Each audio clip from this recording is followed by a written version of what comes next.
What's good, YouTube? LM7 here, back with another review, this time for another exclusive set from early 2017.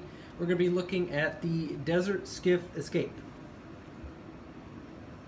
Alright, so, taking a look at the box, ages 7 to 12, so only Yoda's Starfighter still has a higher age range, which I still don't understand completely.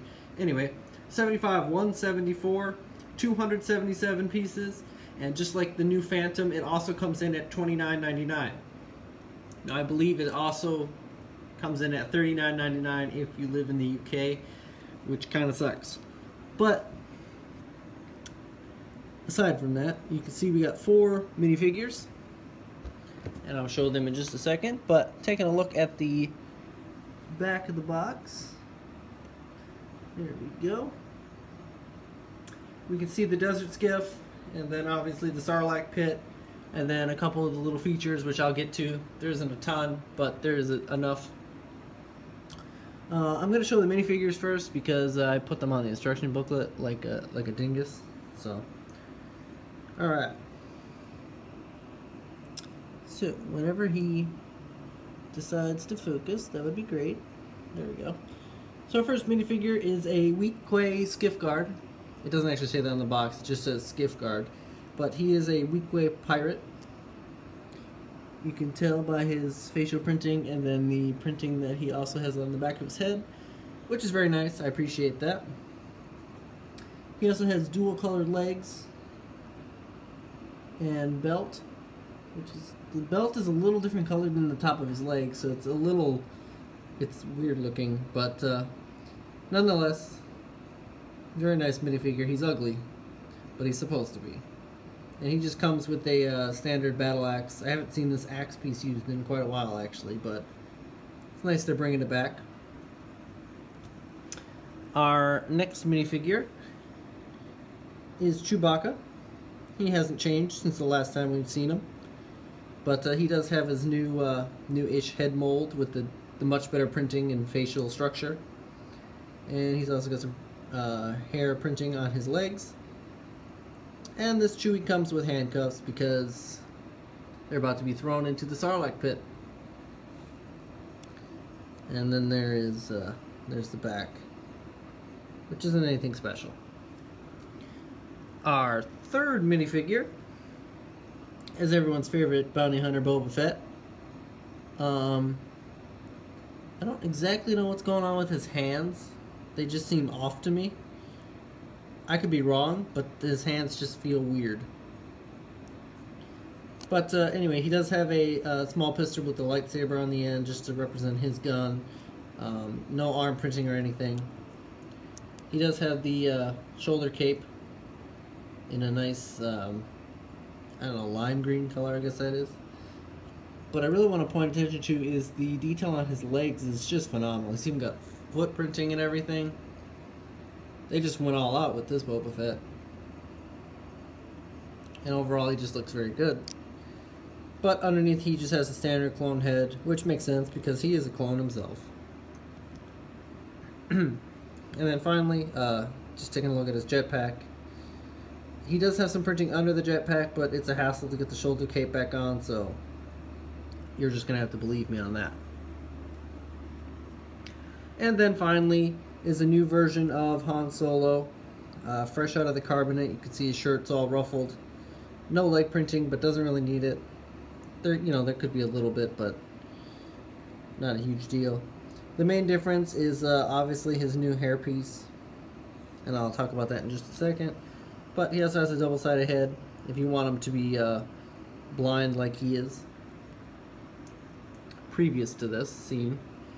But this is our first chance to get Han Solo with this new addition of hair, unless you actually picked up the new 2016 Death Star, which I did not because it's almost identical to the 10188 version of it, which was a bad idea on Lego's part. So I'm just going to get into the instruction booklet real quick just because. Single instruction booklet, pretty big actually. Probably bigger than it needs to be. But here is the final digital model.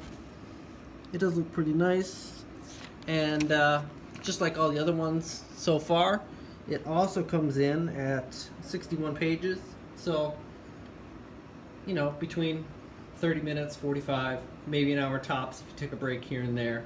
Not a humongous set by any means, so it's really up to the builder. But one thing I want to point out before I start taking a look at the actual set is I think they missed the opportunity. I just feel it's one minifigure short, whether they should have included Episode 6 Luke or Lando at the very least, because Lando's always on the Skiff, so I would push for Lando more as a Skiff guard. But yeah, I think that was just a small missed opportunity there to include one of those, as they're both in the scene and really important. But I could see why not including Luke, because you could potentially say he's at the other Skiff at the moment. Alright, anyway, that aside, taking a look at our first part of the set, it is the Sarlacc Pit, which has been redone since the last version of the set, which is 94-96. And I'll get a video on that as soon as I can, after I'm done with the reviews. But basically, if you, I forget how to do it actually. Oh, there's a way to do this. Oh, there we go. Okay. So if you pull this tentacle up, you can see his mouth opens and closes. It's a nice feature. However, focus a little better. It leaves some unsightly light gray pieces in the Sarlacc Pit, and I don't really like that. I like how the mouth looks. It's more accurate than the last version, which was huge. But I think the last version pulls it off slightly better. But again, I'll get to that in the comparison video when it's made. I just wanted to point out the unsightly gray pieces kind of detract. But it is a cool feature, I guess. And let's see, can a dude actually fit in here? Oh, easily. Easily. So there's the weak way. Getting eaten. That's always nice. It's a decent Sarlacc, but it could be better. It's not the greatest thing in the world. But that isn't the main focal point of the set anyway. It would be the newly designed desert skiff. I forgot what I was saying for a moment. So yes, much different than the last one. Completely redesigned. I love this new addition here. And on the back, the railing, I think that's a nice touch, and that really makes it look good. I really like how the front of this ship looks compared to the last one. I really think the front does look nice. I don't know where our lighting went. Oh, there it is. Anyway, but I like this this armor plating and how it fits together with the nose of the ship, and how they angled it on this little tiny slope down there. But looking at some of the features, obviously right here you have the control panel where you can place a minifigure, and that's usually where I just slap the weak way, just because. One thing I did want to point out is while you're building it, you put this ugly square piece right here, and yeah, you could easily mod it out, but I don't know why Lego put that there. It's just ugly. It doesn't really match, you know, the whole idea of the ship. I don't know. Maybe the actual design of it is actually like that. I haven't looked at one in a while, but in my opinion, I think that piece happens to be ugly and doesn't need to be there. But anyway, moving on. As you can see, nice amount of space on the skiff itself, so you can put, you know, probably 7 or 8 minifigures actually on there if you wanted to. I usually get Chewie to stand about right there. You know, Boba looking over the rails. I know we're not facing the right direction, but because I wanted to show this feature, which if you take off this little 2x6 plate, you can see inside there's a little container for Han Solo to get a blaster, or Chewie, whoever you feel needs to get it. But the main feature of the set, and one that they do incorporate in every desert skiff, is if you pull this little piece out here, the little ramp extends, It doesn't extend super far, but you know, there's Han Solo standing at the edge, ready to fall into the Sarlacc Pit.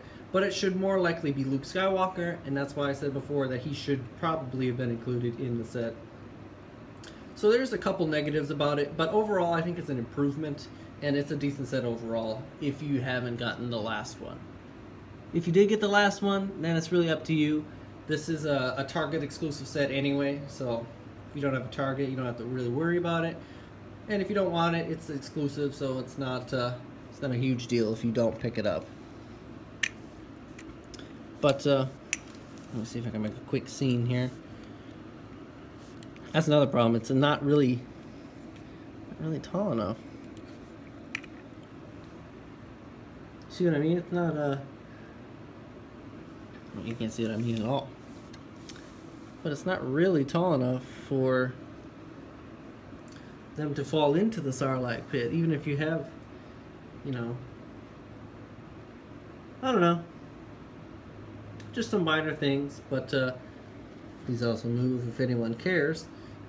I bumped them 2 seconds ago, so maybe you saw that little piece move. But those are just there for aesthetic detail. But yeah, a decent set. I like the set. I thought it was cool. I don't know if it was really worthy to come out again and be an exclusive set for $30, but you know, that's Lego's call. So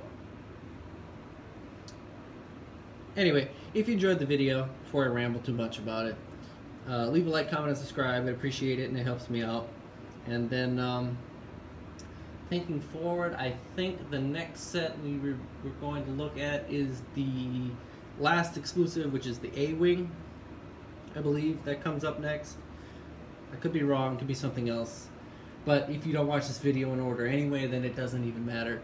If you're watching this in the playlist series, then the A-Wing will be next. And if you're not, then oh well. Either way, thanks for watching the video. See you guys later.